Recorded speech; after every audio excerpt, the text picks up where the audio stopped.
Okay, sa mapagpalang araw mga kateknisan, mga kadayway, mga kamaster, meron po tayo ditong repair na washing machine.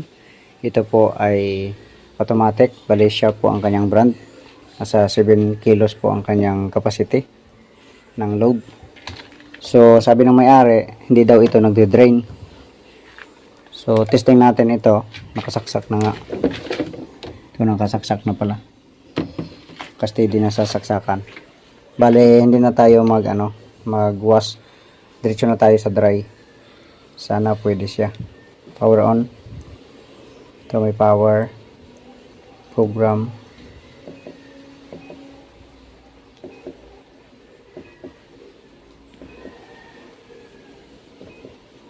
Yan lang. Dry tayo.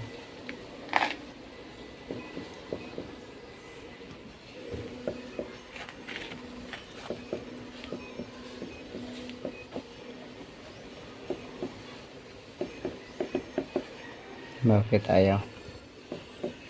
Parang hindi siya pwede sa hindi siya pwede sa ilang iset ko lang muna. Ito na set na natin sa air dry. Hindi kasi makita yung ito nagapula na siya. Yan. Okay, start natin.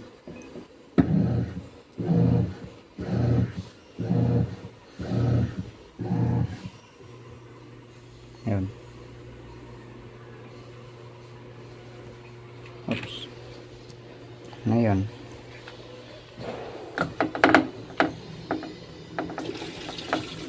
Pumasok ng tubig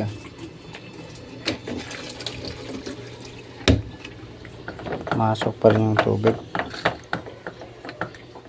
Air dry na nga tayo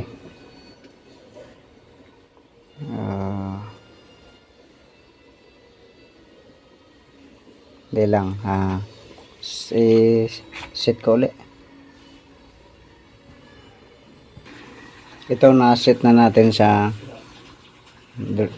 air dry. So nag na siya, nag drain. Antayin natin kung anong lalabas na error. Sabi niya kasi na may-ari nito, ayaw daw lumabas yung tubig.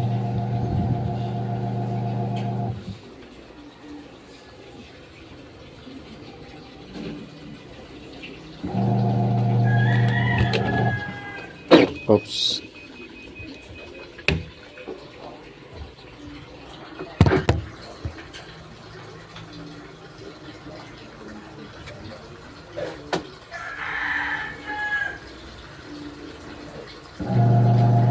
Ayun.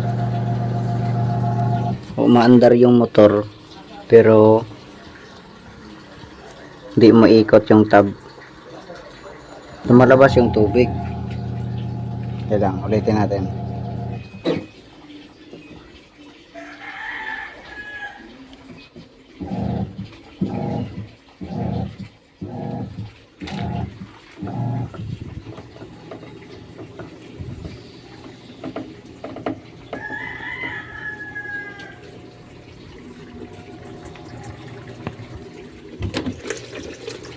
Nagkarga siya ng tubig. Tayo natin. Tapos i-ano natin sa air dry. Tapos dito yan.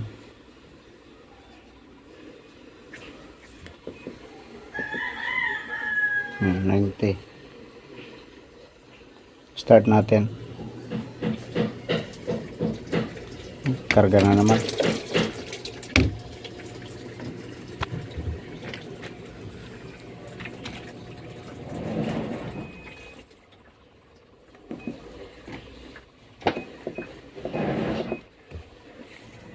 Stop.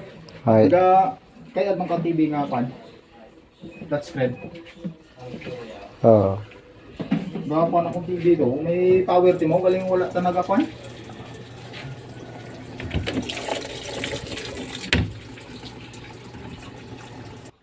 So, ang hirap kong mahagilap uli kung paano ang settings. Bali, dito na lang, mag-start tayo. Hindi po umiikot yung yung blade niya. Pero yung motor may ikot. So, tingnan muna natin sa likod dito. Buksan muna natin. Okay, samahan niyo po ako.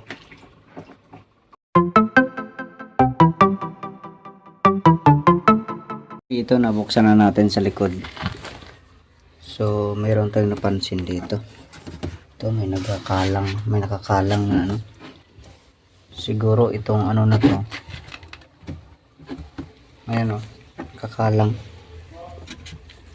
Siguro dito yan sa sa gitna. Anong nangyari dito?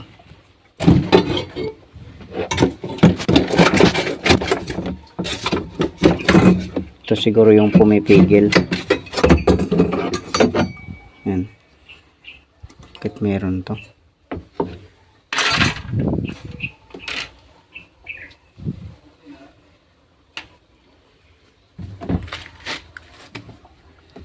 Parang wala namang to.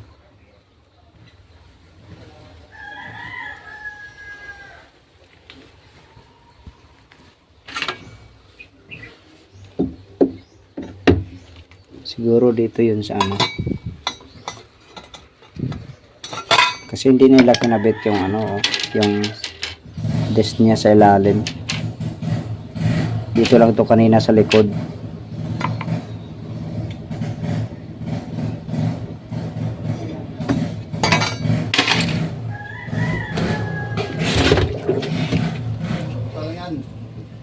Gago, yung paka ang sulod, pabitang gagya. Andarin muna natin.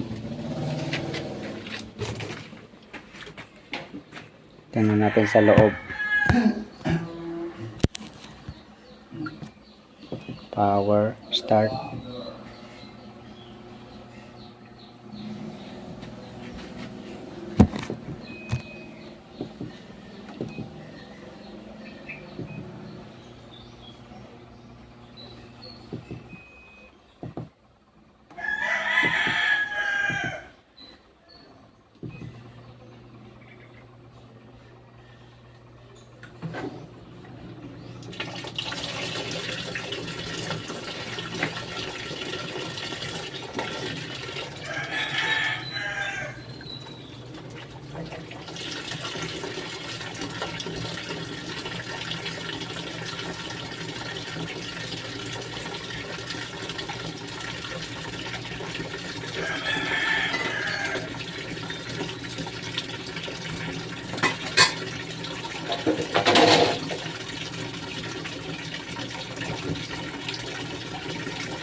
Sa palagay ko, bale ito nakatukod ito doon banda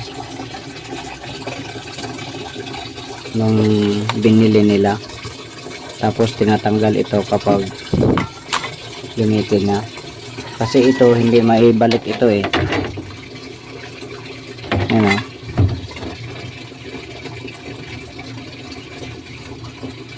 So, hindi siya maibalik dahil nga mayroong styro na to. Malamang bale lang to, nakatukod lang ito doon nung bago pa, kasi nga kung mag-deliver nito ay ilang parang bagsak din naman ito. Ayan, bale tanggalin muna natin itong foam, kasi nung tinanggal natin ito, yung foam naman doon naman yung belt pala dito naman sa foam na sa pala styro, sa styro nagpatong. Ano? Tanggalin muna natin yan. Ito, bali tinanggal natin yung foam. So ang purpose lang pala nito ay pag nagbiyahe hindi maalog yung ano, yung tab, kasi nga dito siya nakatukod. So dapat talagang tanggalin itong styro para may pasok natin itong ano, disc niya sa ilalim.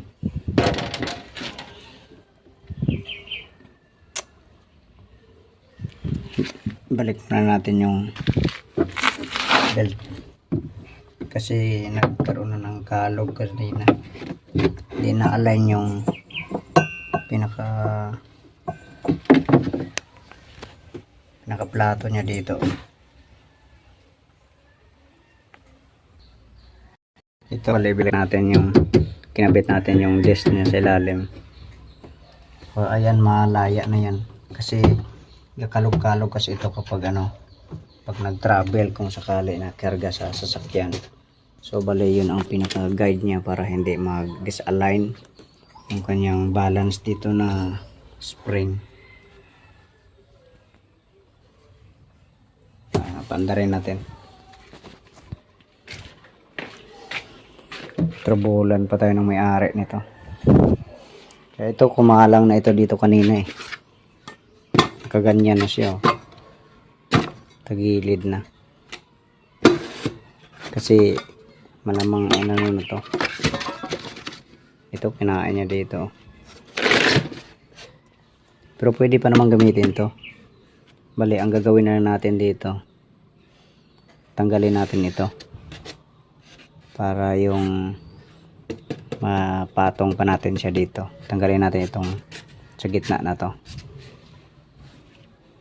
Okay, pantarin natin. Level natin sa tubig.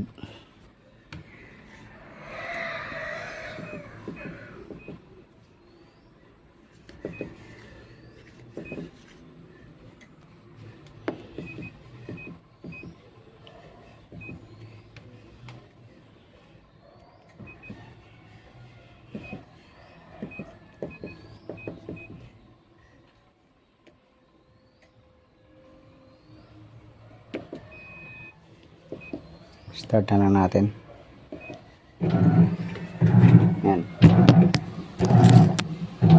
May ikot na.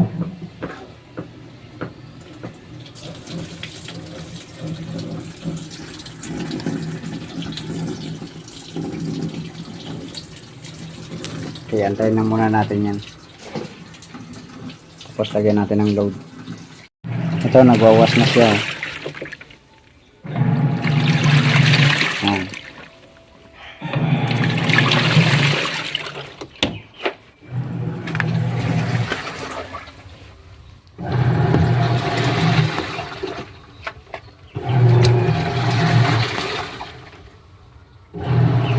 Mapansin natin yung ano niya, hindi na sa tamang align kasi nga pumatong siya dito doon kanina sa bakal na yun.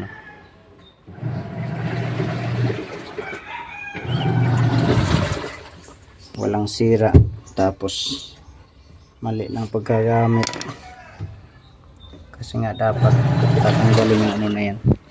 Tanggalin na lang natin ito para meron pa rin siyang ano, mat dito sa pinakalalim. Ayan, bale nag-drain na siya. So baka magbanlaw pa yan bago uli mag spin.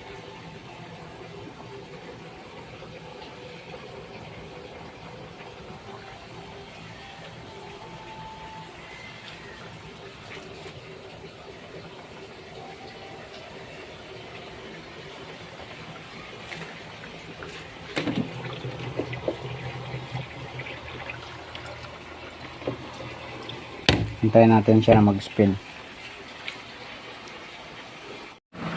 Ito, bali nag-spin na siya. Hindi ko ma-lobat yung cellphone ko. Hindi ko mailawan. Ayan. Naikot na oh. Tab.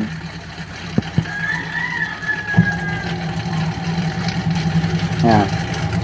So medyo magalaw nga lang yung ano niya. Masyadong maalog kasi nga dahil doon kanina oh. Misalignment na siya. Misalign na.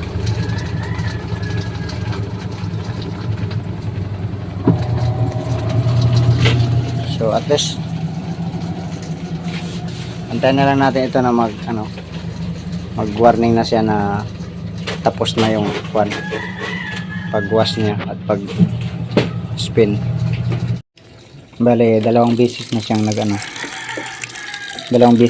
pangalawang beses na niya itong magbanlaw. So 13 minutes pa ang natira. Ito bale 1 minutes lamang siya. So tuloy-tuloy pa ang kanyang ikot. Ayan.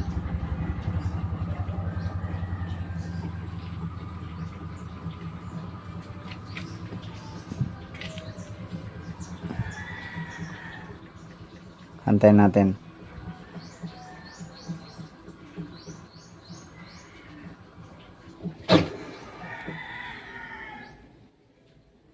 Minto na siya. Ayun. Tumunog na. Tumunog na siya. Tumutot na. Ito. Tingnan natin. Ayan. Tuyo na. Ayos ah. Tuyo na.